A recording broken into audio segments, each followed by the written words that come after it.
I'm telling you, a hot dog is a taco. It's a meat in a U-shaped shell. We're live, Ryzen. Good morning, Mountain House High. Today is Tuesday, and don't eat hot dogs. Well, actually, today is not Tuesday, but anyways, here's the news.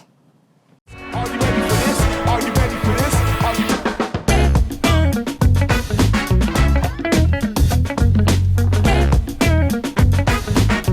Are you ready for this? Are you ready?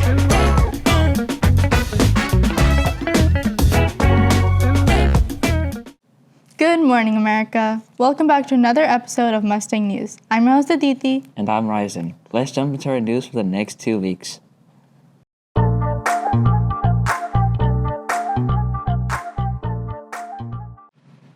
Hey Mustangs, if you didn't see Chicago, the musical performed by our wonderful students. We have 3 more performances on Thursday, April 23rd, Friday, April 24th, and Saturday, April 25th. All at 7 p.m. Don't miss it. The deadline for One Pill Can Kill essay and video contest focused on fentanyl awareness is Wednesday, April 22nd. The winners will be announced at a city council meeting at Mountain House City Hall. Send your submission to the email just below. We have 2 testing weeks coming up for our juniors. The first testing week runs from Monday, April 20th to Wednesday, April 22nd from 8:30 to 10:30. The second testing week runs from Monday, April 27th and Tuesday, April 28th from 8:30 to 10:30 a.m. Good luck to all our juniors on our testing days. There are many fun activities happening in Mountain House over the next 2 weeks. To begin with, on Wednesday, April 22nd from 4 p.m. to 5 p.m., the Mountain House Library is hosting a youth open mic. Participants are welcome to come and read aloud their writing or read one of their favorite pieces of writing by another writer. Writing must be clean and original. Snacks and light refreshment will be provided. On the same day, celebrate Earth Day at the Mountain House Library by painting and decorating a flower pot that you can hang from the ceiling. Supplies are limited to first come, first serve. On April 29th, the MH Branch Library will have a movie night featuring the Muppets. Snacks and drinks will be provided. On the same day, from 5 to 6 p.m., the library will host a How to Spot Fake News trivia. Stop by for some fun games and learn some tips and tricks on how to spot fake news and discover reliable resources that can help you find the truth when confusing situations arise. Looks like we have an eventful 2 weeks in our community. Make sure you go check it out. Now, let's shift gears and see what our sport anchors have for us.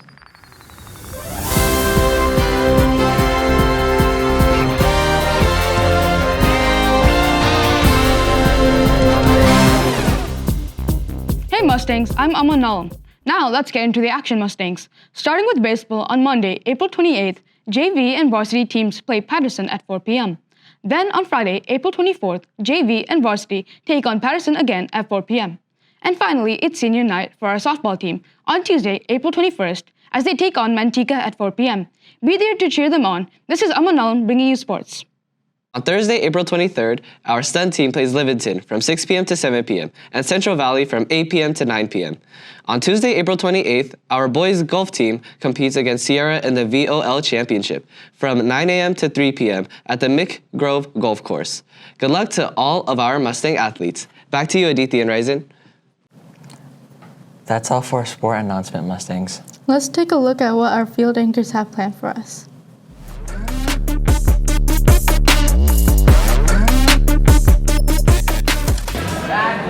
Let's be real, Mustangs. Lunch is the most important part of the school day. We want to hear what your thoughts are on the cafeteria's food, lunches, and options.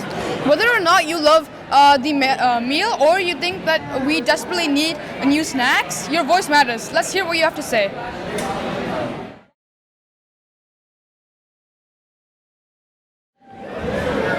So who am I here with? Sid. So, on a scale of 1 to 10, how would you rate the taste of the cafeteria food and why? I'd rate it a 6 out of 10, and mainly because like some of the side dishes they give, it's like really bland or has like no flavor at all. And just like the ramen we have today, the flavor, there's like no flavor at all in like the noodles. And if they just like change it up a bit, it should be good. Thank you for your answer.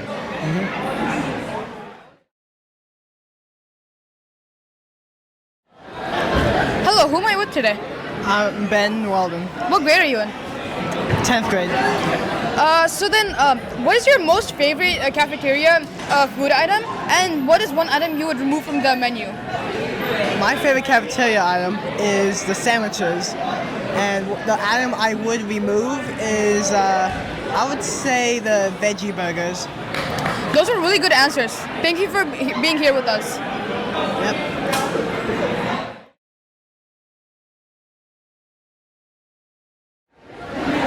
So who am I here with? Fatima. Mine is Sweeney. So do you guys think you have enough time to eat lunch and sit down without feeling rushed? I think, yeah, it's enough time to eat lunch and like get through the line. And I think, yeah. I feel like we do have enough time to eat lunch because when we get our food, we get it pretty quickly, and then we just sit down and talk and have fun. Those are some good answers. Thank you.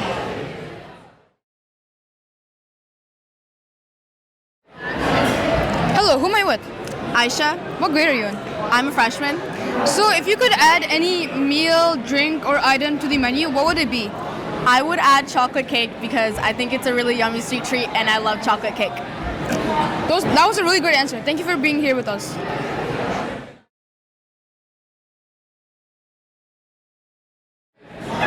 So who am I here with today?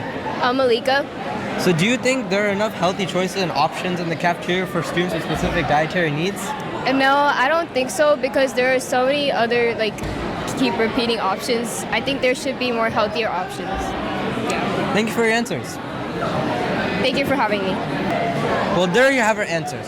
While it looks like the sandwiches are a student favorite here, there could be some more to improvement when it comes to the veggie burgers. Thank you to all the Mustangs who took the time to talk with us today. That's a wrap on this week's Culture Talk. I'm Aditya. I'm Aman. And thank you for being here with us.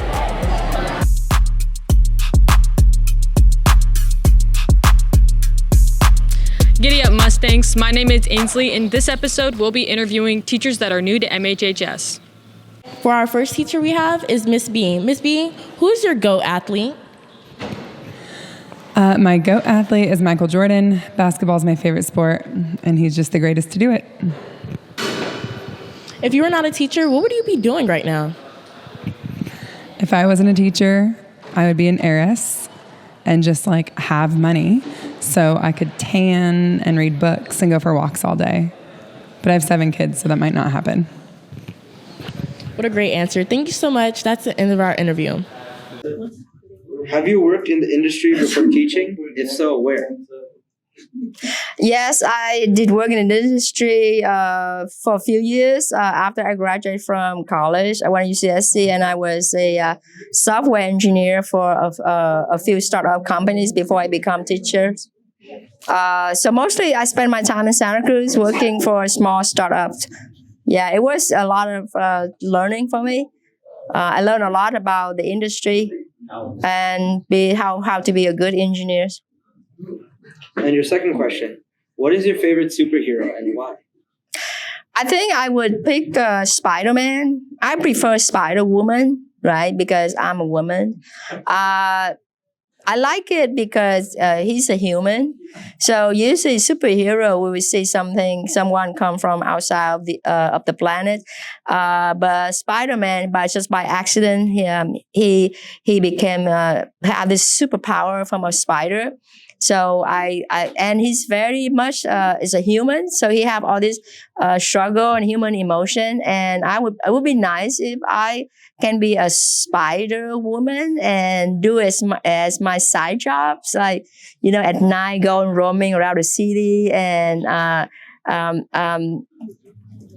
try to stop crimes. I think it's fun. So yeah, Spider-Man is my favorite superhero. Those are some good answers. Thank you for having me. If you could have a conversation with a famous scientist, who would that be? Famous scientist, I think, as far as scientists go, still alive, it's a little bit limited. I think Elon Musk is more of an engineer, but he's definitely got a lot of scientific thinking, and he's trying a lot of different new things. One thing he's great at doing is building new systems that work very efficiently, and that's something I'd really like to talk with him about, especially as he's getting on board with the new Moon initiative and kind of moving away from Mars and getting humanity up into space. It's not just anybody that can build an entire wireless internet network over the whole planet in about 10 years, but he's done that. That's very interesting. And what is your hidden talent? My hidden talent, I can solve a Rubik's Cube generally in less than 2 minutes. If any student wants to come and challenge me, you can. If you think you can beat me, you probably can, because I know I can't do it in less than 30 seconds, but that's my hidden talent. Oh, that's very interesting. Thank you. If you cloned yourself, would your clone be your best friend or your mortal enemy? My clone would be my best friend. We would have so much fun together. We'd karaoke together. We'd watch movies together. We'd have our own inside jokes. We'd have a great time. That's very fun. What is your favorite hands-on activity for your students? My favorite one is one that we did most recently, and it's when we learn about phlebotomy. So we have actual fake arms with fake blood that runs through the veins, and then we use a real needle and syringe to pull and take blood samples that you would run for blood tests. Oh, that's very interesting. Thank you. Thanks. What is your go-to activity to help you relax after work? My go-to activity is going to the gym, or I like to go on walks with my family, or maybe take my dog out for a little bit just to kind of take my mind off of things. That's very interesting. If you could have any animal as a pet, which one would you choose? I would choose a baby giraffe. I don't know, I've always had a thing for giraffes since I was like in 3rd grade, and yeah. I will. Thank you. Yes, thank you. Well, I hope you feel a little bit closer to our teachers, Mustangs. That's all we have for this episode. Bye. That's all for this episode, Mustangs. Remember, lock in and finish this year strong. We're almost at the finish line. And don't forget to Subscribe.